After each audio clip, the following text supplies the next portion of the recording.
Back now at 8:10, and last week the Duggar family, which star in the TLC show 19 Kids and Counting, came here to reveal that, you guessed it, a 20th baby is on the way. And as NBC's Mara Schiavocampo will tell us now, the reaction was fast and furious. Mara, good morning. And it certainly was. When Michelle Duggar announced that she's pregnant again, viewer response shot through the roof, leading to more hits on the Today's Moms page than we've ever seen for a single story. People not just reading about the news, but leaving so many comments they almost crashed the site.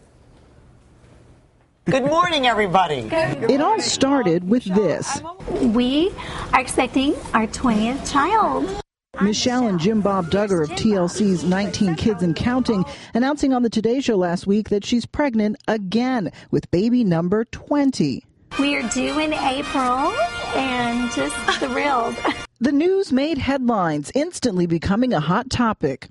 I think it's a little outrageous, to be honest. I think that it's great. I really do. I think that children are a blessing. Viewers flooded the Today.com website, not just to read the story, but to discuss it.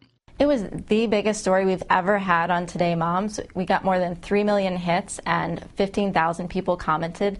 The commenting was so fast and furious that at one point we had to shut down the comments so it wouldn't crash the system. One viewer wrote, "I hope for her kid's sake she goes through an early menopause."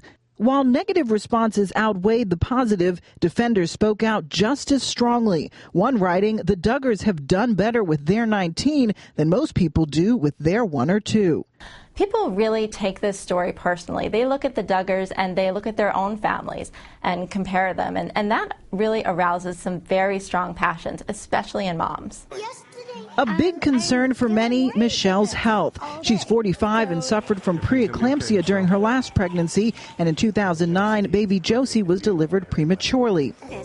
The Duggars say Josie is now a thriving toddler, and their doctor has given them the green light for another pregnancy. We always have the motto around our house, there's always room for one more. Are you excited, Jordan?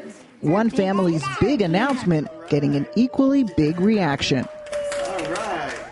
Now, commenters on Today.com have also been suggesting baby names. Lead contender right now, Julie, of course, starting with a J, just like all the other 19 Duggar children. All right, Mara Schiavocampo, thank you. Hal Runkle is a family therapist and the author of Scream-Free Parenting. And Harriet Cole is a Today contributor and president of Harriet Cole Media. Good morning to both of you. Good morning. Okay, how about you first, Harriet? Why has this story touched such a nerve? Well, first we start with the numbers. The sheer volume of children makes it an extreme, it's an extremity. Unusual. But the other thing is, this is a loving family, and you look and see, for many people who have 1 child or 2 or even 3 and have a lot of difficulty managing, and you see this family having loving children that seem to be very well behaved.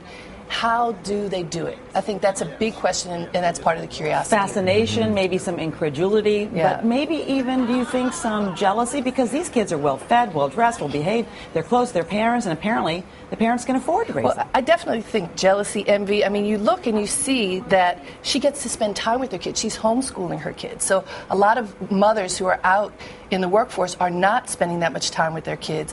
And she seems to have it all together. Well, this one daughter, a 17-year-old Ginger Duggar, said that a lot of times people think we don't have enough time alone with our parents, but our parents take time to spend with each one of us individually. Hal, is there any research that indicates whether it is possible to actually be enough of a parent to when there are so many siblings? Right. Well, one of the myths about parenting now is that we have to devote our whole lives around our kids, right? And so we only have 1 or 2, and so we're supposed to, post every Facebook photo of every note they play on their piano recital, right? And obviously they can't do that, right? And actually, that's actually good for kids, because we can't orbit our lives around our kids without giving them the impression that the whole world revolves around them. And then they act self-centered and narcissistic, and we help create that. But they can't do that. And so actually larger families, a lot of times the research shows that they produce kind of healthier kids, because kids need to do more things for themselves. They need to wake themselves up in the morning, get themselves dressed. When you say healthier, then you're talking about more resilient, more independent, and self-sufficient. Exactly. Which is kind of the goal. But there are negatives too. I mean, I know most people I know who are in families where there are lots and lots of kids will say that the older kids kind of help raise the younger kids. I've heard this over and over again. I mean, I think it used to be that the many older families, kids are just kids. Well, and so they have to. I mean, they shouldn't be the parent. But But in large families, where we used to have tons of large families, especially in the South, right? It was traditional to have maybe not 20, but 10, 11, 12. The older kids would help out. And you had a good point about that. Well, one of the things I coach parents on is, look, don't expect your oldest kids to take care of the kids as if they're a parent. But so if you expect them to babysit them, pay them like you would a babysitter. Hey, now, throwing down the gauntlet there. I think it's a great idea. I bet the parents with all those kids may not But think you know, so. one of the things I love about the Duggars, though, is, at least it seems from this point, they put their marriage before their kids.